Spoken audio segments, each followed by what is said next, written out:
dont j'ai pensé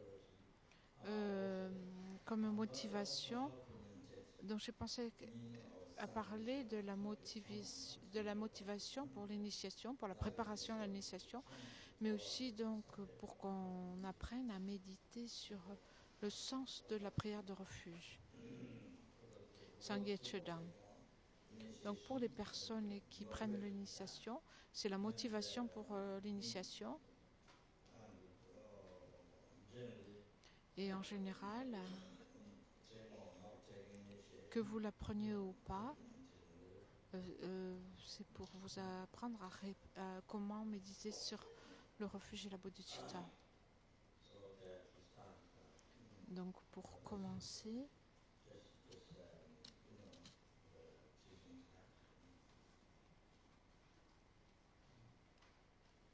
donc ça c'est pour ce qui concerne l'enseignement.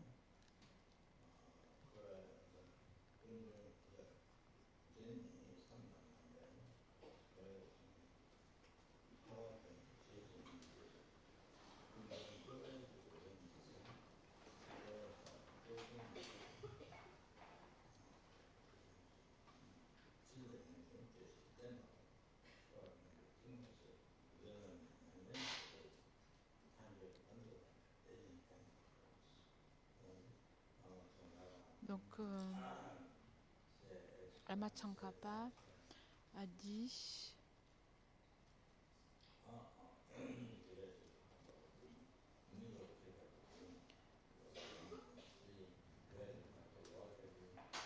en ce qui concerne l'enseignement des êtres de capacité intermédiaire, dans le Lamrim, il y a les trois types d'enseignement. Et donc, d'abord, l'enseignement correspondant aux êtres de capacité inférieure, qui commence en fait avec le sujet de la dévotion au maître, comment se dévouer correctement à l'ami spirituel.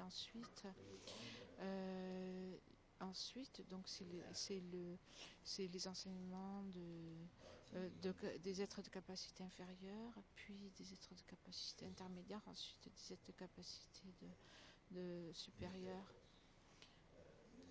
Et donc si vous ne pour les êtres de capacité intermédiaire, Lama Tsongkhapa a dit, si vous ne vous efforcez pas de penser à la vérité de la souffrance, aux erreurs, aux fautes du samsara, aux défauts, aux inconvénients du samsara, si vous ne réfléchissez pas à la vraie souffrance ou à la vérité de la souffrance, si vous ne faites pas des efforts pour voir les inconvénients, les souffrances du samsara, alors vous n'allez pas rechercher la libération. C'est exactement ce qui va se passer.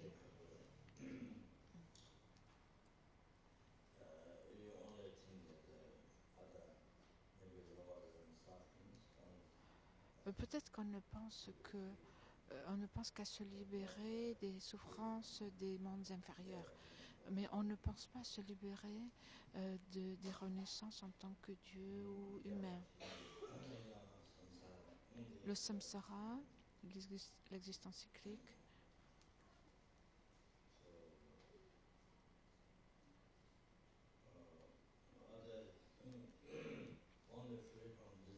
on veut juste se libérer, ou alors on veut juste se libérer du royaume du désir, mais on ne veut pas se libérer des niveaux de la forme et du sans forme. Ou alors on veut se libérer du royaume de la forme, mais pas du royaume du sans forme.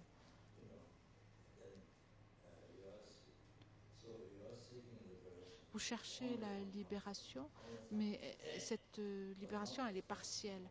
Vous voulez vous libérer de la souffrance de la souffrance, mais vous ne voulez pas vous libérer de tous les plaisirs de l'existence cyclique qui sont en fait de la nature de la souffrance du changement. Particulièrement, vous ne voulez pas vous libérer, vous ne pensez jamais à la souffrance fondamentale du conditionnement de l'existence qui est la base des deux autres. la souffrance qui imprègne tout, enfin la souffrance composée qui imprègne toute existence. La plupart d'entre nous, nous ne pensons pas à nous libérer de ça.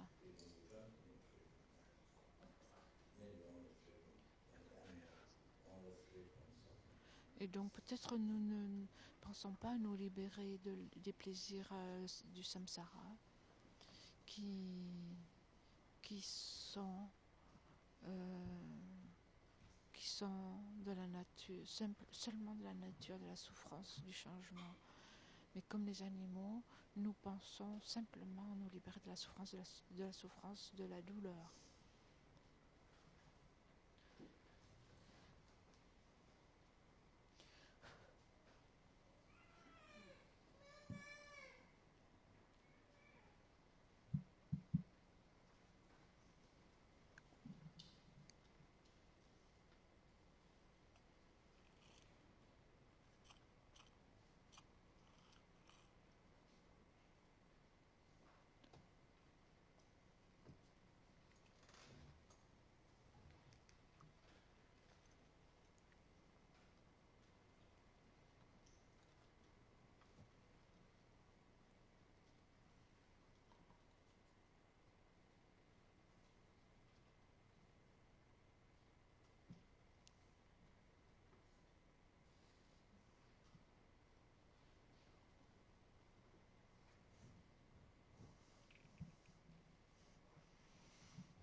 J'essaie de me souvenir de ce que Sa Sainteté avait dit.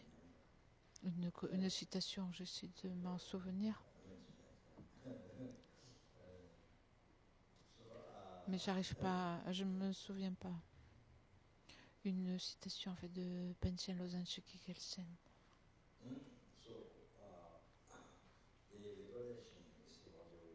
Donc la libération que vous recherchez,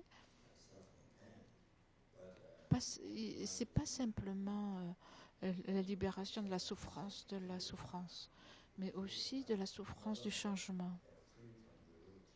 Non seulement ça, mais aussi vous les libérez de la base, de la racine, la base de la souffrance qui imprègne tout. Donc la cessation, c'est cette cessation.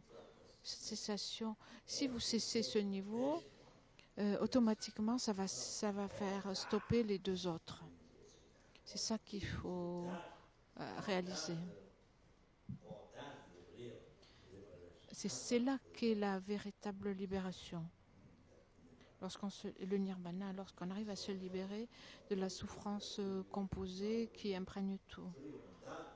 Si vous n'êtes pas libéré de ça, de ce type de souffrance, vous n'avez pas atteint la libération. Même si vous êtes libéré de la souffrance du changement, les plaisirs temporaires de l'existence, même si vous êtes libéré de ça, vous n'avez pas atteint la libération. Ça n'est pas exactement la libération. Il y a encore quelque chose à éliminer. Donc il faut reconnaître ça. Ici, on ne parle pas de l'éveil, on parle du nirvana inférieur. Nous ne parlons pas de la grande libération, c'est-à-dire de l'éveil. Nous parlons juste du nirvana inférieur. Il faut bien comprendre, particulièrement ceux parmi vous qui ne connaissent pas beaucoup le dharma, il faut que vous soyez très clair sur ce point. C'est l'essence. La libération que l'on recherche doit être complète et sans erreur. C'est la libération du samsara.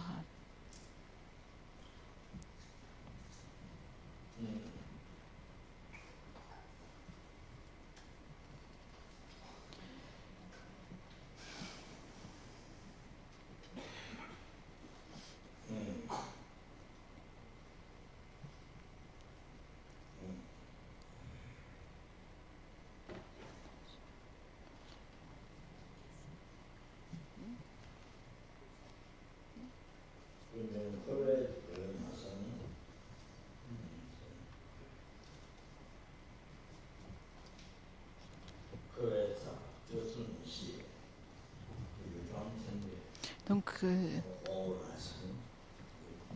si vous ne pensez pas,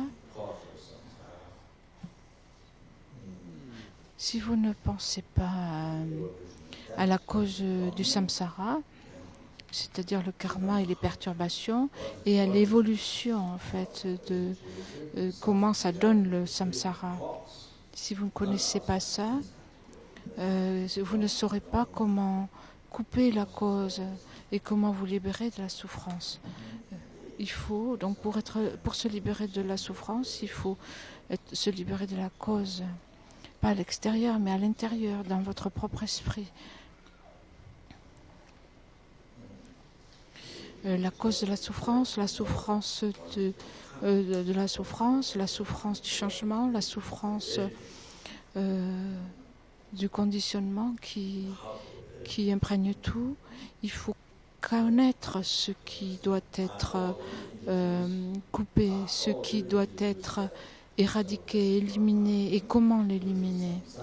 Comme je le dis tout le temps, ou comme je l'ai dit déjà, il y a plusieurs jours, la racine du samsara, l'ignorance, et comment nous créons l'ignorance.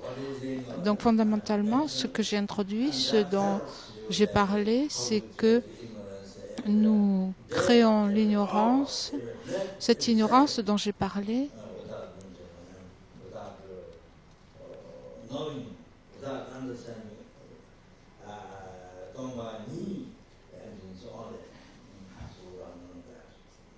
ce dont j'ai parlé, en fait, c'est comment nous créons l'ignorance tous les jours, à chaque minute, à chaque seconde, sans le savoir, sans comprendre la vacuité. Donc, parce qu'on ne connaît pas la vacuité, on ne médite pas sur la vacuité, on ne réalise pas la vacuité. Et donc, j'ai déjà mentionné tout ça, l'importance de méditer et de comprendre, de méditer, de réaliser. C'est la chose la plus urgente, la plus importante.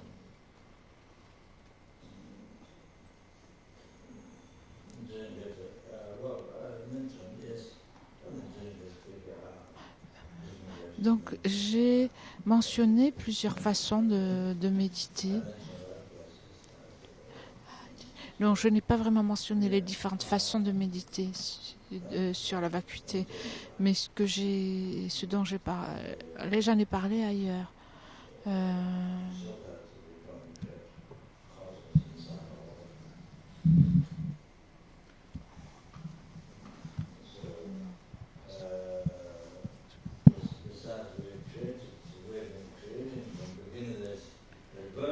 C'est difficile de parler là et de...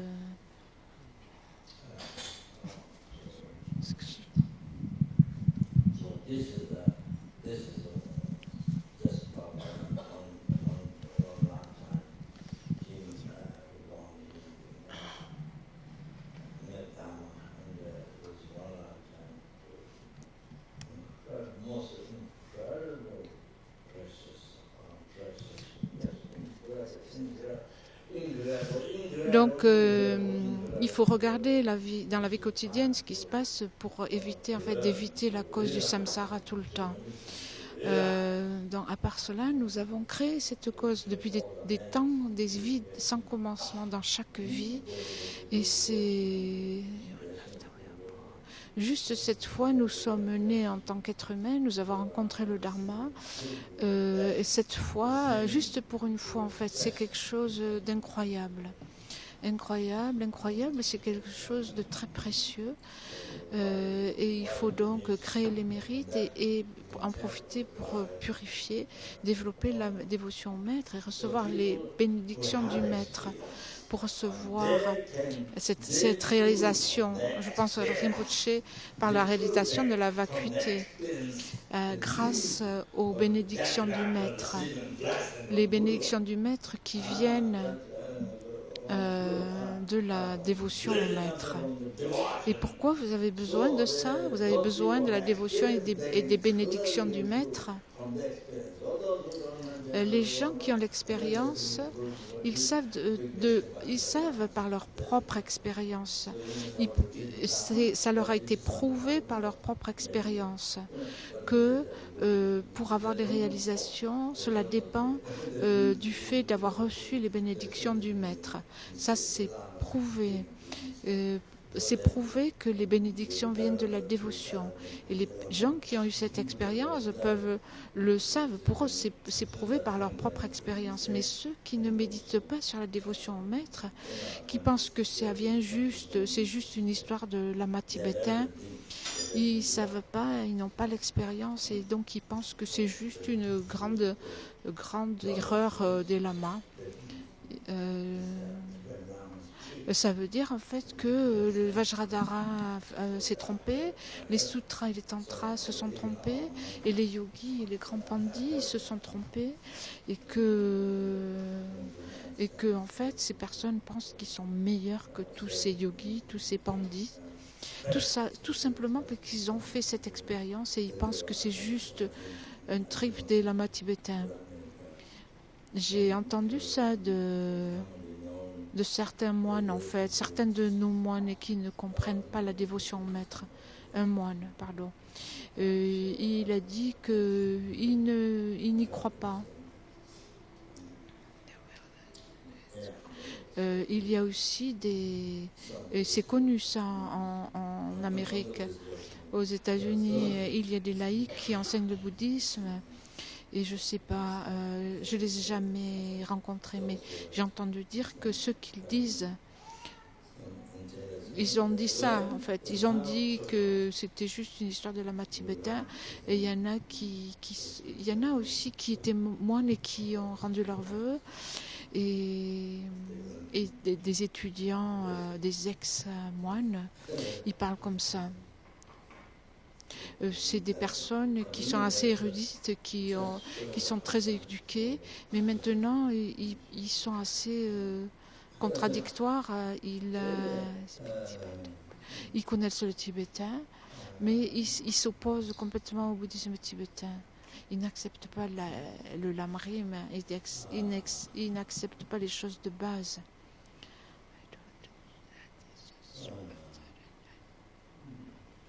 Je ne sais pas si c'est quelque chose, juste une apparence extérieure ou si c'est en réalité comme ça. Une fois que la dévotion au maître,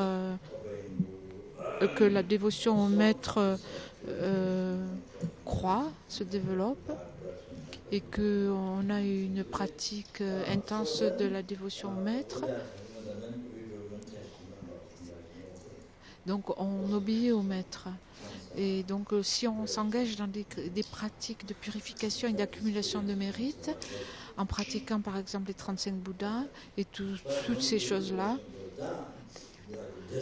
et lorsque vous faites dans ces conditions-là, lorsque vous méditez sur la compassion et sur les autres sujets, alors vous avez une expérience très forte. C'est comme de la magie. Mais lorsque la dévotion au maître diminue, c'est comme si vous étiez dans le désert en Australie. Rinpoche dit c'est le désert, c'est pas le dessert. Comme dans le désert australien où il n'y a rien qui pousse, c'est un désert sans pluie, sans glace. Donc, c'est pas un dessert chaud, c'est un désert, sans pluie, sans rien, très sec, pas de verdure. Avec la dévotion au maître, sans la dévotion au maître, toutes vos expériences disparaissent. Il n'y a plus rien. Tout devient dur. Tout ce dont vous aviez médité, tout ce sur quoi vous méditez, vos méditations ne marchent pas. Vous ne ressentez plus rien. Avant, vous ressentiez ce sur quoi vous méditez. Mais maintenant, vous ne ressentez plus rien. Votre esprit est comme un morceau de cuivre, un morceau de fer qui brûle par le soleil, quelque chose comme ça, comme un roc. Donc c'est très difficile. Et donc ce qui se passe, c'est que tout dégénère et votre esprit dégénère. C'est possible. Avant, vous croyez, vous aviez confiance. Maintenant, vous ne croyez plus. C'est aussi possible. Ça a à faire aussi avec le karma passé. Dans le passé, il y a eu de la colère, ou alors des pensées hérétiques. Et donc, avant, alors que vous croyez, maintenant vous ne croyez plus, même dans la réincarnation. Vous avez tout oublié en ce qui concernait la vacuité et dans les autres choses. Même la réincarnation, vous n'y croyez plus.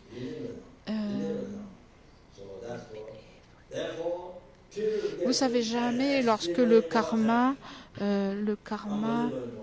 mûrit. C'est pour ça qu'il est extrêmement... on ne sait jamais dans la vie en fait, tout peut changer. Donc c'est pour ça que c'est extrêmement important de s'adonner aux pratiques de purification.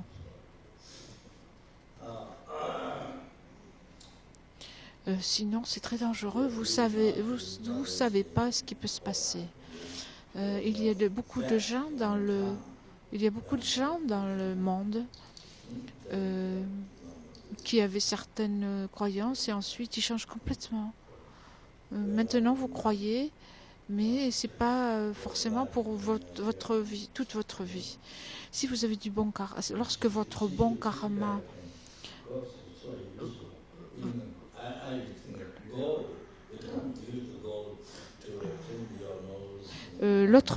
lorsque votre bon karma s'épuise, donc vous ne croyez plus. Comme ça peut arriver.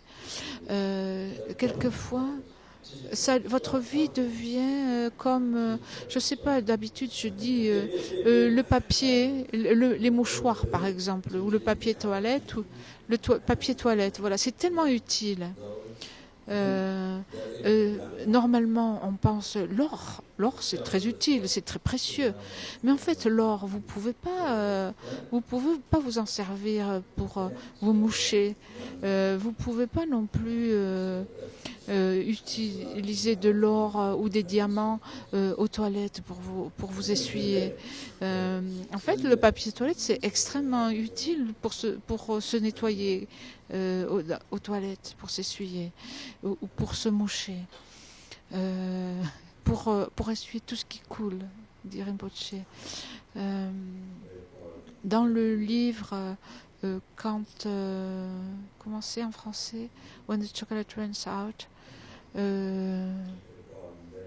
quand il n'y a plus de chocolat, c'est un livre avec des conseils de Rinpoche. Rinpoche parle de ça, je pense. Je pensais donc au papier toilette, c'est quelque chose de très précieux. Et donc votre vie devient très, très triste, très ennuyeuse, comme ça.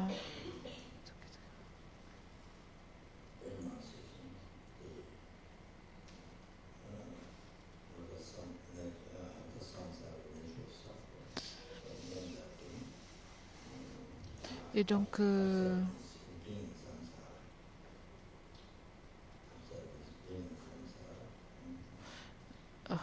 Rinpoche traduit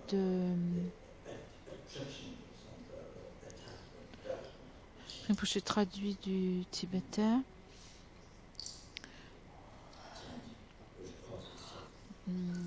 Donc pour obtenir le renoncement, qui réalise comment en fait la nature du samsara est souffrance. Et donc pour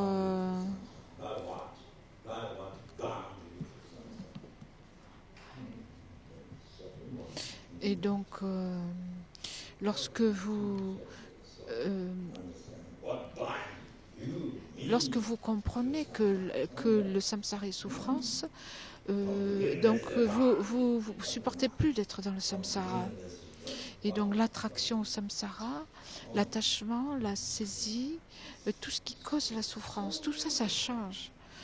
Qu'est-ce qui vous attache au samsara? C'est très important de savoir qu'est-ce qui nous attache, de comprendre ce qui nous attache. Vous et moi au samsara, depuis des renaissances sans commencement jusqu'à aujourd'hui. Depuis des renaissances sans commencement, sans commencement. Donc pour comprendre ça, c'est extrêmement important. Lama Tsongkhapa lui-même a dit, moi le yogi, c'est ainsi que j'ai pratiqué, et vous qui cherchez la libération, je vous demande de pratiquer de la même façon, exactement comme moi, comme je l'ai fait. Donc Lama Tsongkhapa nous persuade, nous demande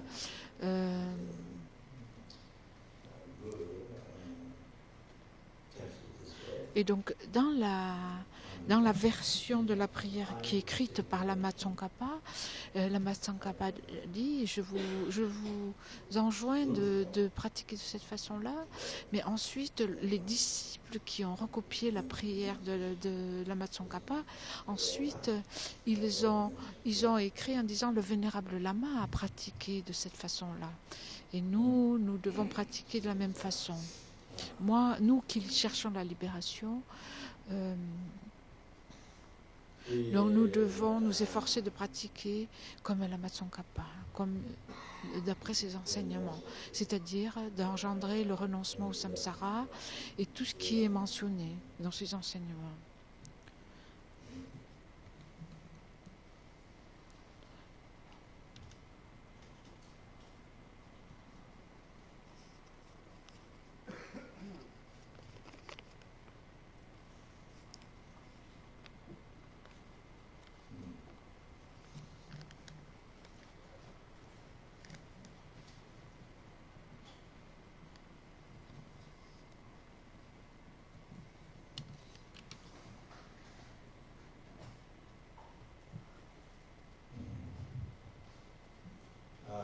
Sovereign to non. Sovereign to non to discount. Maybe a better word to discount. In the West, to discount. In the TV, there's discount in general. So it needs to actually happen. Donc dans le Gyulama, il est dit que la souffrance doit être reconnue, la souffrance doit être découverte. Peut-être que découvert c'est mieux. En Occident, on parle par exemple le Discovery Channel, c'est une chaîne de télé, ça veut dire en fait que c'est quelque chose de réel, que l'on commence à réaliser, à reconnaître. C'est quelque chose qui se passe vraiment.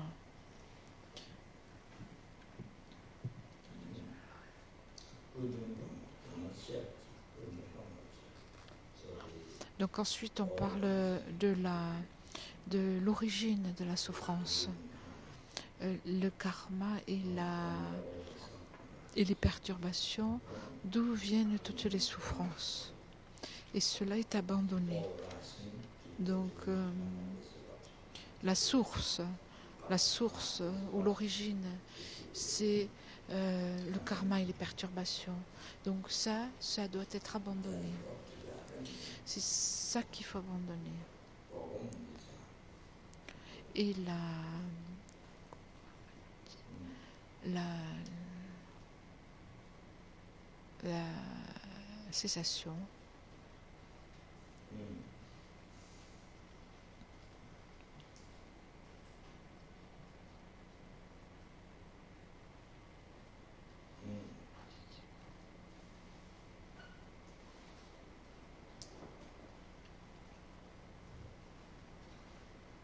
So cessation to achieve. Donc la cessation doit être réalisée. The path to achieve that. Et le sentier qui arrive à... Le sentier doit être actualisé. So starts like that.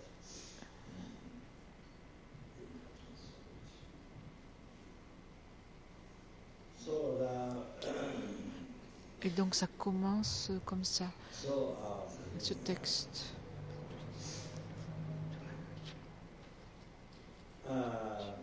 First, before you pray Sangha Chana, before the Sangha, you must begin with this.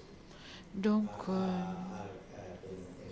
avant de commencer la prière de refuge, Sangye Chudan, Tsukishonamla, donc je prends refuge dans le Bouddha, Dhamma et Sangha, avant de réciter, il faut commencer comme ça. Il faut penser, j'ai fait l'expérience des océans, des souffrances du samsara, dans les trois mondes, un nombre sans limite de fois, depuis des temps sans commencement. J'ai fait cette expérience. Il faut penser comme ça. La première chose, d'abord, il faut penser un nombre illimité de fois, d'innombrables fois. J'ai fait cette expérience des océans de souffrance samsarique de chaque monde.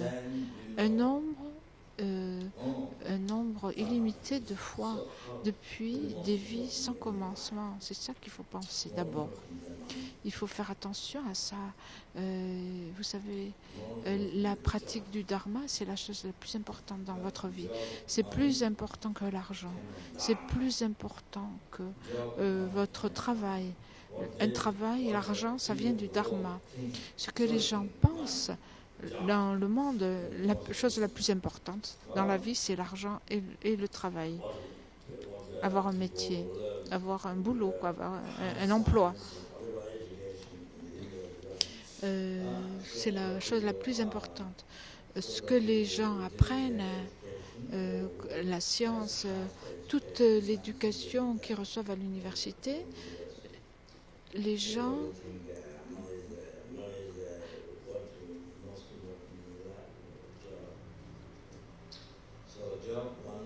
toutes les personnes, en fait, les personnes qui n'ont pas d'éducation ou qui ont la plus grande éducation en sciences, ou alors ont appris plein de choses à l'université, et ils pensent que l'argent et le travail, c'est la chose la plus importante. Mais sans dharma, il n'y a pas d'argent, il n'y a pas de travail. Sans bon karma, il n'y a pas d'argent et ni de travail. Sans de bon karma, il n'y a pas d'éducation. Tout vient du bon karma. Le bon karma, c'est la vertu. Le bon karma, c'est la vertu, c'est le dharma.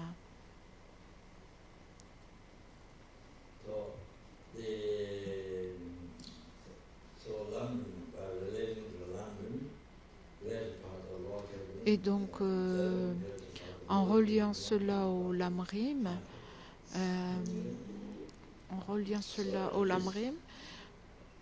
au sentier gradué des êtres de différentes capacités, des trois types de capacités,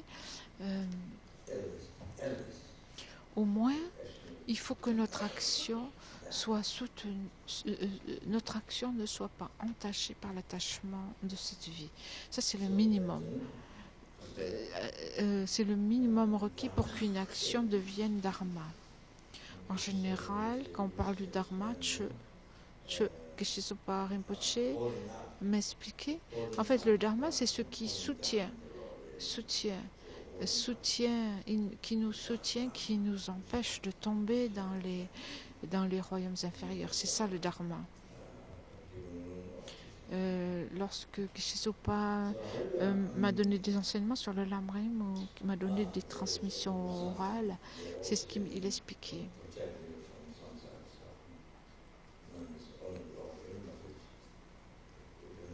Et donc,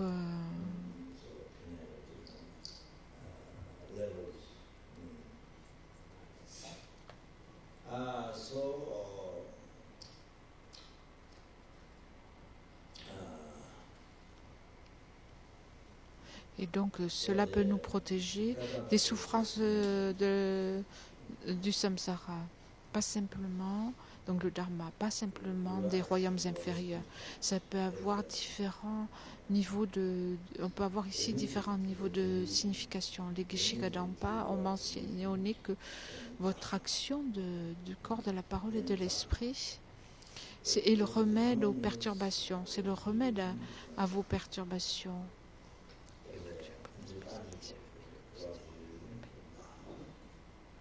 Et si vos actions sont un remède aux perturbations, c'est-à-dire si vos actions du corps, de la parole et de l'esprit s'opposent aux perturbations, à ce moment-là, c'est un remède, c'est du dharma. Si c'est du côté des perturbations, si ça soutient les perturbations, ça n'est pas du dharma. Si c'est un antidote aux perturbations, c'est du dharma.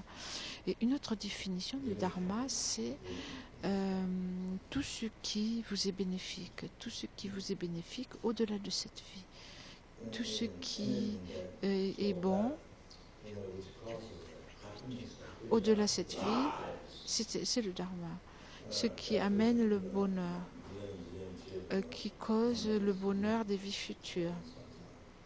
Ça pourrait être 1 million ou 1 milliard ou des milliards de vies dans le samsara.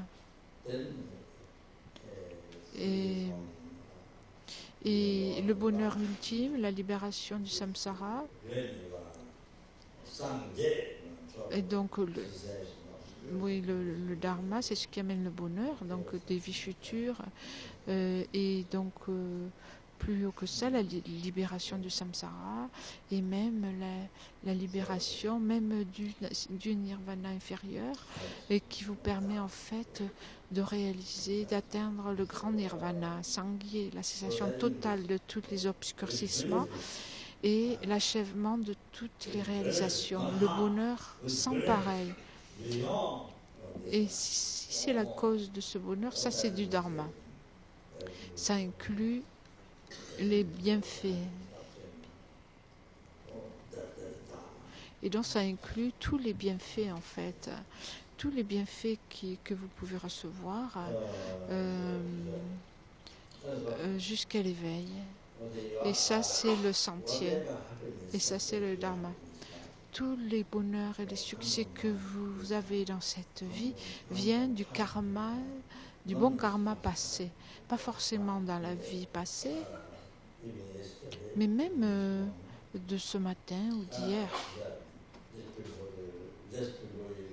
Ou alors juste avant une action que vous avez, dans laquelle vous êtes engagé, juste avant de recevoir le résultat. Donc, ou alors hier, ou l'année dernière, ou lorsque vous étiez enfant. Et bien sûr aussi des actions de la vie passée. Si c'est du bonheur, ça vient de la vertu. Du passé, ça vient du dharma. Il faut savoir que c'est du dharma, la vertu. Si c'est de la souffrance, ça vient de la non-vertu. De l'opposé du dharma, de ce qui n'est pas du dharma sacré. Oui, ça vient du dharma mondain. Si c'est du bonheur, ça vient du dharma, ça vient de la vertu, du bon karma, du passé. C'est le préliminaire. Donc l'argent, sans dharma, sans bon karma, il n'y a pas d'argent, il n'y a pas de travail, il n'y a pas d'éducation. Comme ça. Il faut que je le dise fort et je le crie.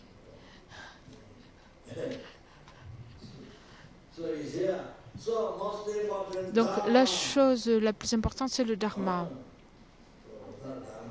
Sans dharma, il n'y a rien. You understand? Vous comprenez? So, I'm talking about friend. Je parle comme un ami. Je vous parle comme un ami. Direct. Je suis direct avec vous.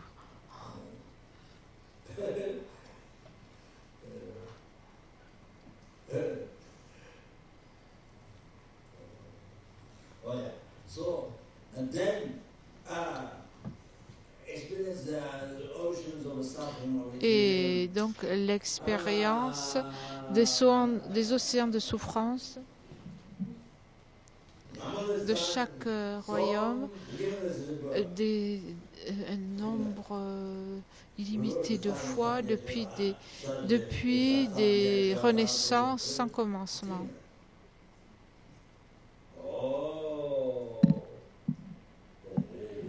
Donc il faut penser comme ça lorsque vous récitez la prière Sangye Chedang.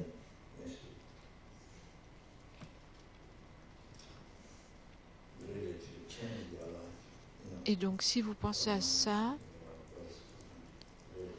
à l'expérience des océans de souffrance que vous avez fait, pensez comme ça, ça vous fait vraiment changer votre vie. Changer votre esprit, changer votre corps, votre parole, votre esprit et votre vie, changer votre vie, et ça vous fait pratiquer le dharma particulièrement. Et donc, lorsque vous pensez que si vous n'aviez pas rencontré le dharma, vous n'auriez pas pratiqué le dharma. Mais là maintenant, dans cette vie, maintenant, ça veut dire que les souffrances, l'océan des souffrances n'aurait pas de fin. Si vous n'aviez pas rencontré le dharma, si vous n'aviez pas l'opportunité de pratiquer. Et comment vous vous sentez maintenant? Vous comprenez? Vous comprenez? C'est comme ça qu'il faut voir votre vie. Pas juste penser de cette vie comme un jeu d'enfant, comme je l'ai dit. Votre vie entière devient un jeu d'enfant. Il faut réfléchir, il faut pas réciter comme ça, comme le fait Rinpoche. Ah oui, je connais cette prière. Ah, Sangye Chedang. D'abord, s'il vous plaît, réfléchissez. D'accord?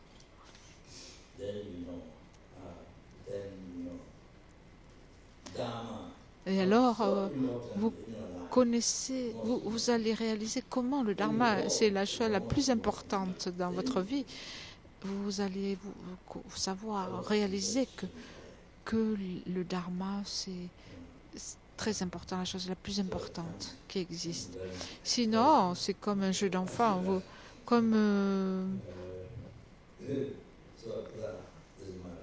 si vous vous amusiez en fait, comme un amusement. Non, excusez-moi, le temps passe, il faut que je me dépêche, désolé. C'est juste ma requête.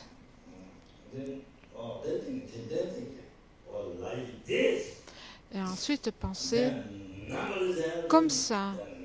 Il y a d'innombrables êtres des enfers, d'innombrables esprits affamés, d'innombrables animaux, d'innombrables êtres humains qui sont d'innombrables suras et asuras, des suras et asuras, qui sont juste comme moi. Ils sont innombrables. Avant, c'était juste moi.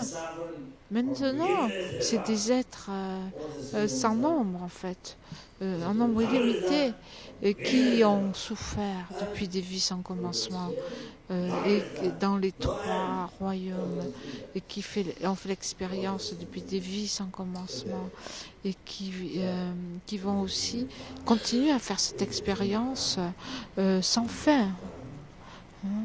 Et maintenant, c'est plus moi tout seul, c'est tous ces êtres en fait. S'ils n'ont pas rencontré le Dharma, s'ils ne pratiquent pas le Dharma, s'ils n'actualisent pas le sentier, ils sont tellement nombreux en fait, incomptables. On ne peut pas les compter. Et donc, avant, c'était juste vous. D'abord, c'était juste vous. Mais maintenant, ils sont vraiment en nombre illimité. Et donc, vous, une personne, c'était pas grand-chose en comparaison avec les êtres de tous ces êtres qui ont souffert, qui souffrent sans fin dans le samsara. Vous, tout seul, c'est rien comparé à tous ces êtres. Et donc, bien sûr, quand vous parlez à vous-même, ça vous touche. Mais maintenant, ensuite, vous l'appliquez aux êtres. Et vous pouvez imaginer, la compassion doit se produire. La compassion doit surgir. Vous comprenez? Donc, pour Sangye Cheda, c'est comme ça qu'il faut commencer avant de réciter la prière de refuge.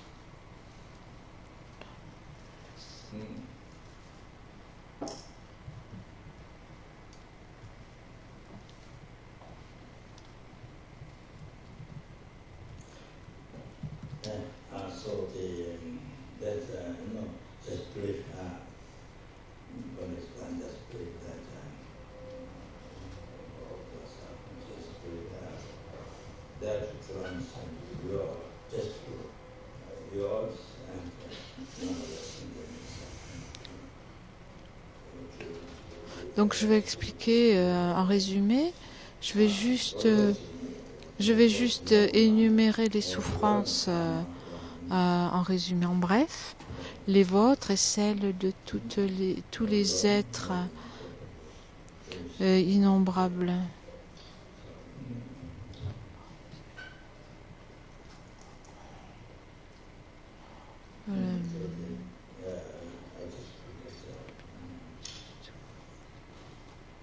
Bien sûr, plus vous apprenez le Dharma, le Lamrim, bien sûr, le plus vous apprenez, le plus vous méditez, plus vous voyez de plus en plus clair.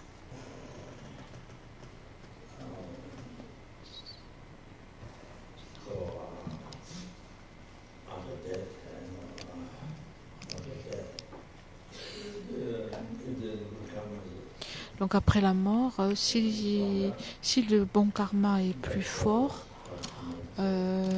c'est-à-dire si ce qui a été réuni ou accumulé, c'est plus de bon karma, à ce moment-là, la personne prend une renaissance supérieure dans les devas ou le royaume humain ou dans une terre pure. Et si c'est le karma négatif qui est le plus fort, alors la renaissance est dans des royaumes inférieurs.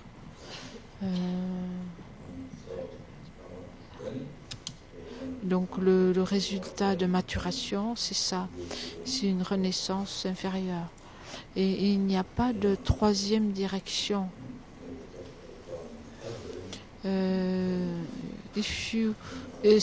Si vous renaissez dans un monde inférieur, par exemple dans les enfers, donc c'est les noms, Rinpoche parle des enfers. Un, ça s'appelle reviviscence, je ne sais pas si on dit ça en français d'ailleurs, reviviscence. On revit, en fait, revivre. Ensuite, il y en a un qui s'appelle les lignes blanches, les lignes noires. Et ensuite, réunies et écrasées. Ensuite, il y a les pleurs, les grands pleurs.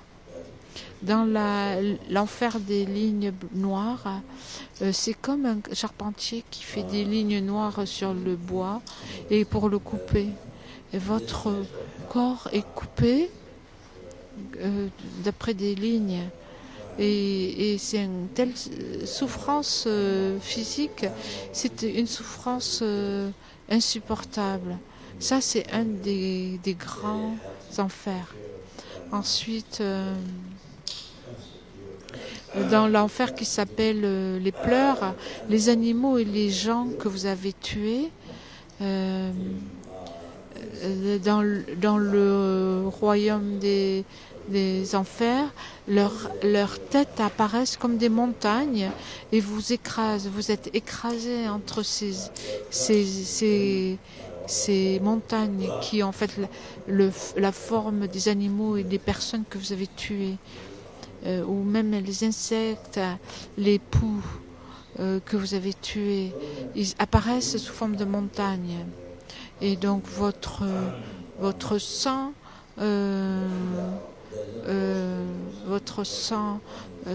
sort, coule comme une cascade jusqu'à ce que le karma soit terminé. C'est incroyable, incroyable. Pendant une durée de temps incroyable, pendant des éons. Ensuite, c'est un endroit où il n'y a ni porte ni fenêtre et vous faites, les êtres dans cet endroit sont un avec le métal chauffé à blanc, en fait le métal rouge complètement chaud.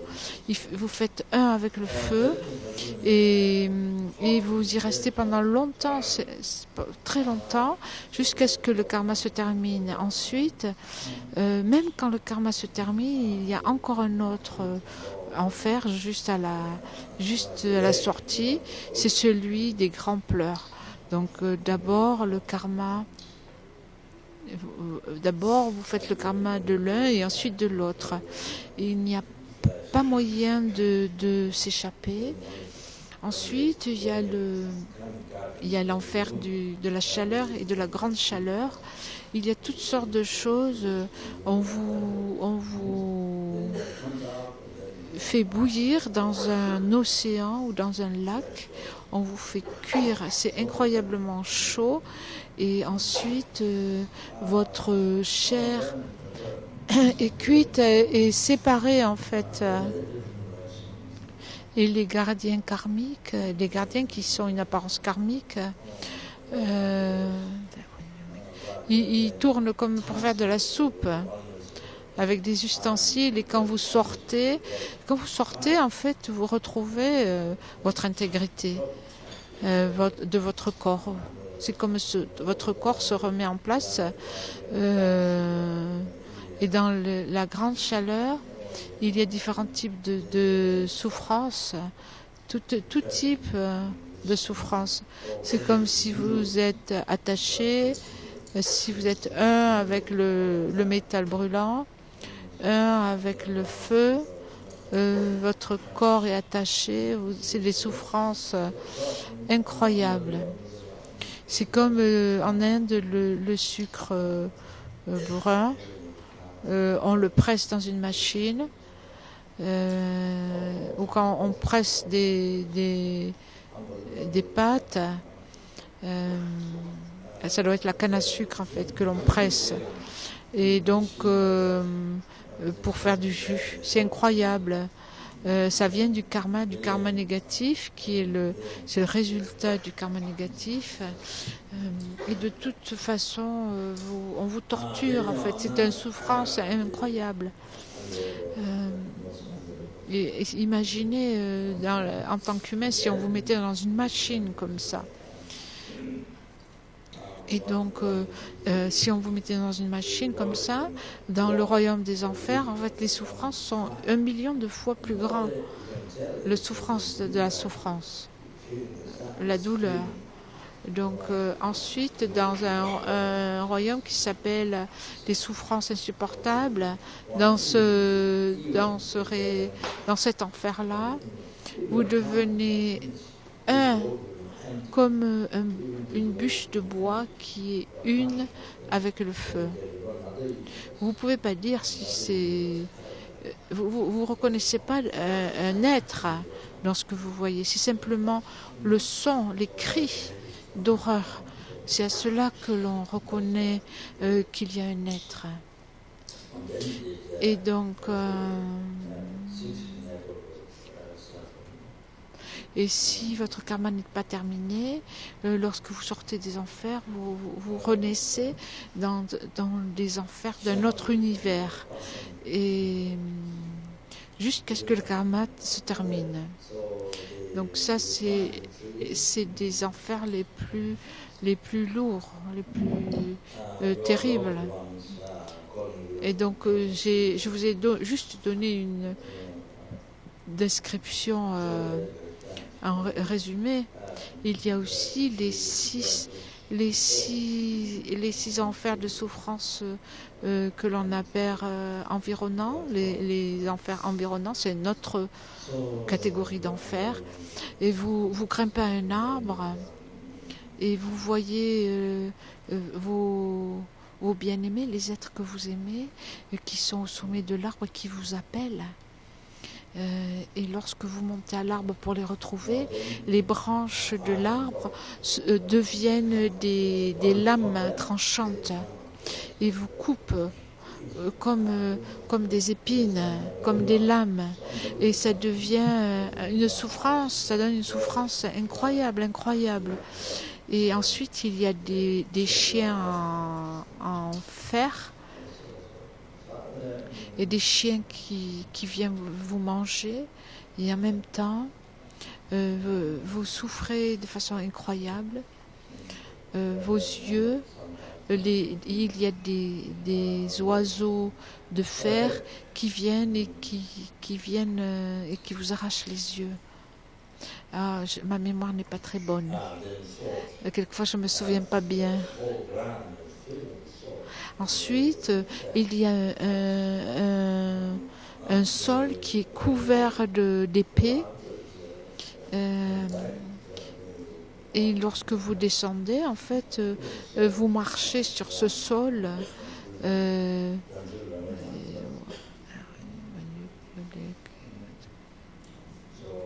En fait, c'est un sol d'épée, et donc quand vous marchez, votre jambe est complètement coupée, et ensuite quand vous relevez, la jambe, elle se recompose. Et donc comme ça, de façon incessante, en fait, je mélange un peu, mais en fait, lorsque vous montez, vous grimpez sur l'arbre dont on parlait tout à l'heure, pour retrouver les personnes que vous aimez au sommet. Ensuite, lorsque vous redescendez, les branches que vous coupent votre corps, vous lacèrent en fait.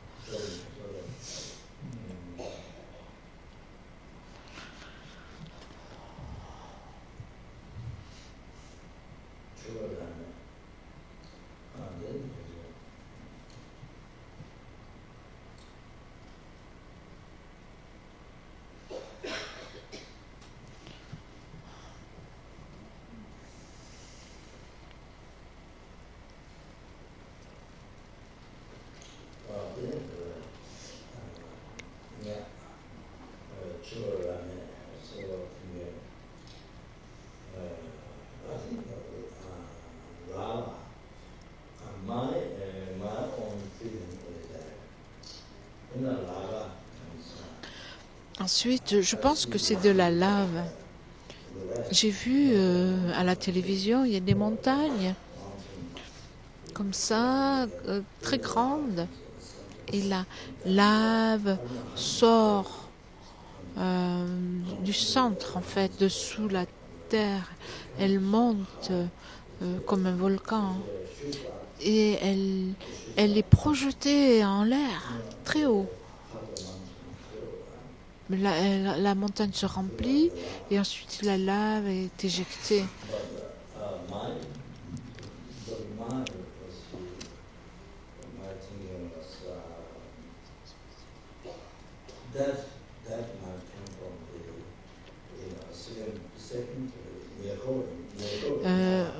Mon idée, en fait, mon opinion, c'est que cela doit venir, cette lave doit venir d'un enfer secondaire.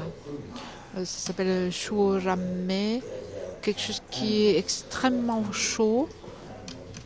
Donc c'est comme un marécage. Il y a des animaux, c'est une apparence karmique, c'est votre karma qui crée ces animaux qui ont un bec extrêmement pointu, qui transperce votre corps, alors que vous êtes complètement empêtré dans ce marécage qui est rempli de choses vraiment dégoûtantes. Je pense que la lave des volcans doit venir d'un type d'enfer, un type d'enfer secondaire. On dit normalement que les enfers, certains enfers, se trouvent sous la terre, sont souterrains, à l'intérieur de la terre, et il y a des mesures qui sont données, des paksé, c'est une unité de mesure. C'est expliqué dans le Lamrim et dans l'Abhidharma Kosha. Donc l'explication, je ne me souviens pas vraiment.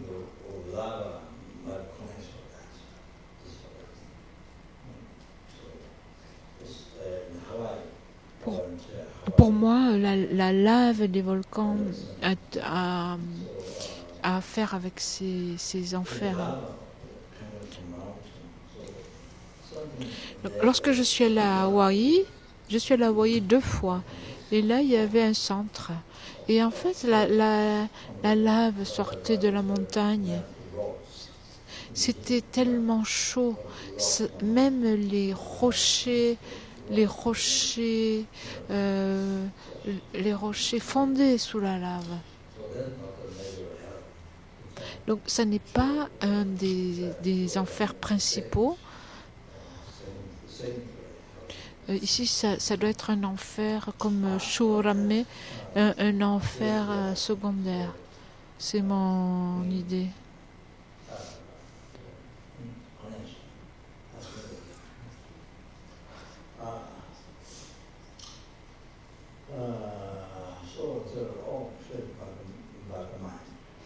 Donc tout ça est créé par l'esprit, par votre esprit négatif.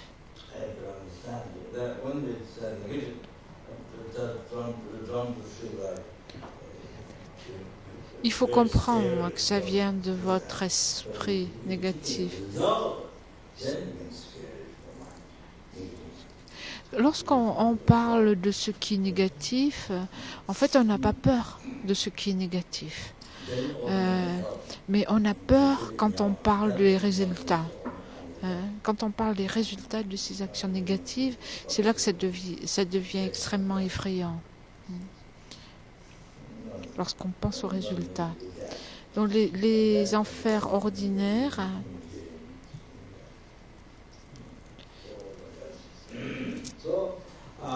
donc certains enfers ordinaires, ça peut aussi être dans le monde humain ou n'importe où.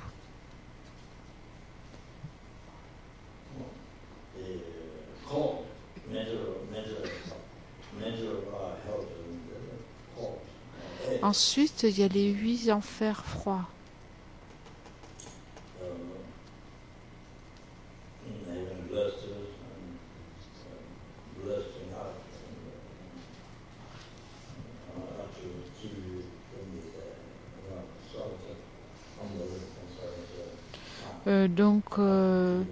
Il y en a un qui s'appelle comme des boursouflures. Ensuite, il y a Hachu, Keu, et ça c'est d'après les sons que font les êtres dans ces enfers.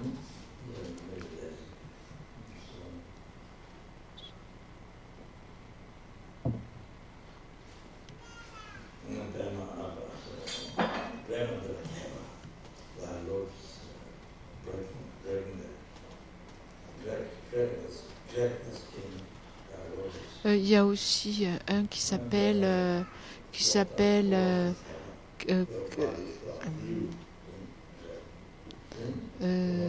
y en a un qui craquent la peau, qui s'appellent en fait des lotus bleus. C'est parce que la peau craque sous l'effet du froid, et donc on l'appelle craque comme un lotus, une fleur de lotus. Ensuite il y a qui craque très fort. Donc il y a plusieurs. C'est comme les enfers chauds en fait. Le deuxième enfer chaud est 1000 fois plus chaud que le premier, et le suivant est peut-être 10 000 fois plus chaud que le second, etc. Et c'est la même chose avec les enfers froids. Du premier au huitième, en fait, plus ça va, plus ils sont froids et plus ils durent longtemps.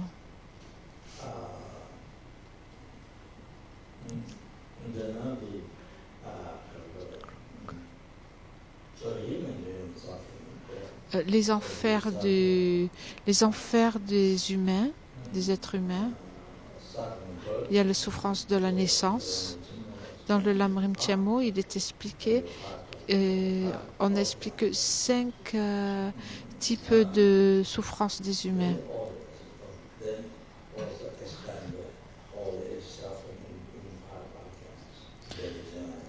Et aussi, on explique le vieillissement en 5 points.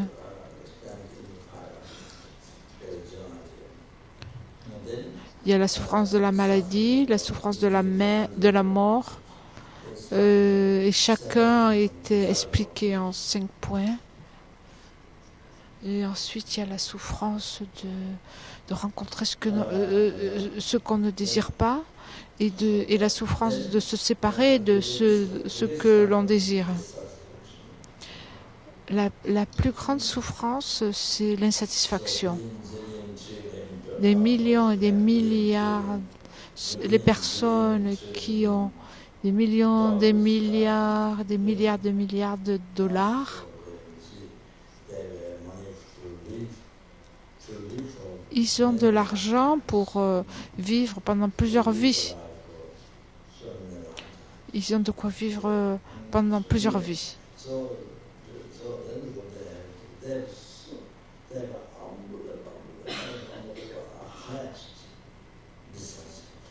Et c'est eux qui ont encore l'insatisfaction la plus grande. Ils sont incroyablement insatisfaits. Ils essaient d'avoir tout ce qu'ils peuvent. Ils essaient d'avoir le meilleur dans le monde. Ce qu'il y a de meilleur. Mais ils n'arrivent pas à être heureux. Et donc, ils souffrent beaucoup mentalement. Ils souffrent plus mentalement que les pauvres.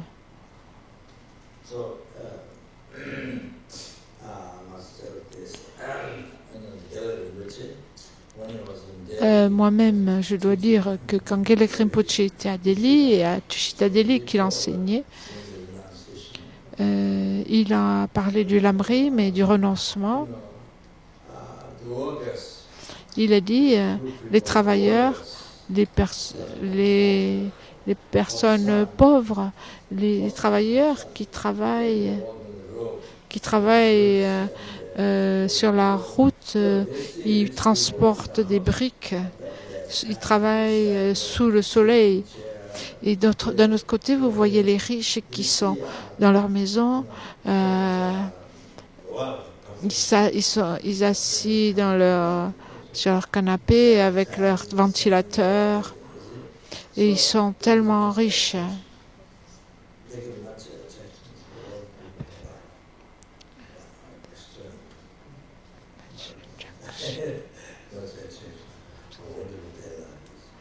Et en fait,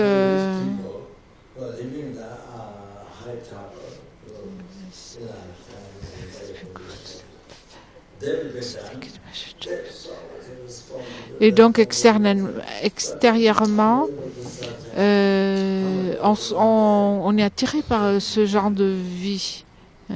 Mais en fait, les riches, qui vivent dans ces grands appartements, en fait, ils ont beaucoup de confort. Et en fait, plus ils ont de confort, plus ils ont de ventilateurs, plus ils sont insatisfaits. Plus ils sont de riches,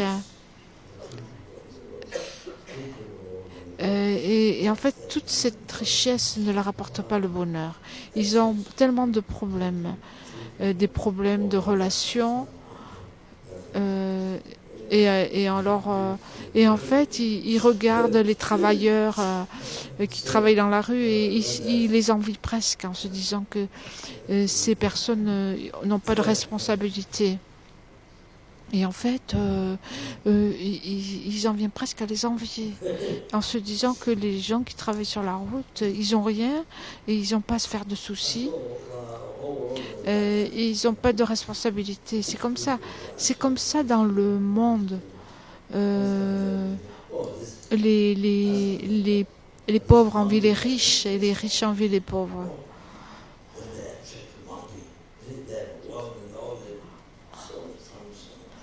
Par exemple, on voit un singe et on se dit oh, le singe il a une belle vie, il n'a aucune responsabilité, et donc on est presque attiré par ce style de vie. Eux, ils ont tellement de richesses, ils ont tellement de problèmes. Et ils se disent que la vie d'un singe, finalement, ou la vie d'un peacock, la vie d'un pan, il est beau avec toutes ses couleurs. Ils en viennent presque à l'envie. Ah, si j'étais un pan ou si j'étais un singe. Donc, dans le Lamrim Chameau, il y a 5 points, 5 grandes lignes qui expliquent les souffrances des agrégats. Et les 8 types de souffrances sont aussi expliqués.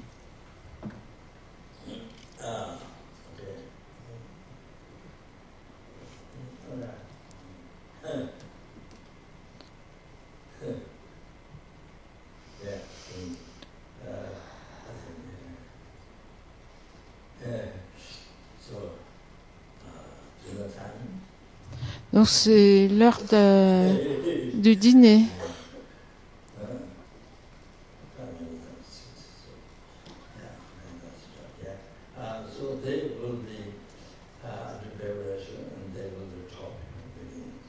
Et donc on va faire la préparation ce soir.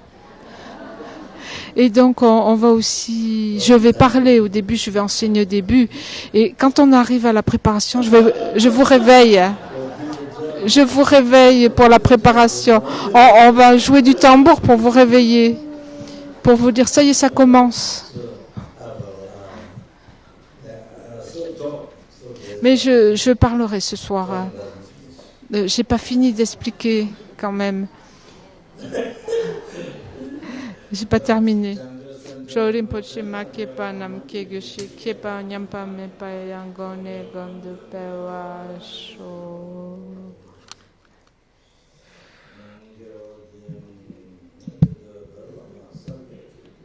Do ashika malupa de isalaga pa sho.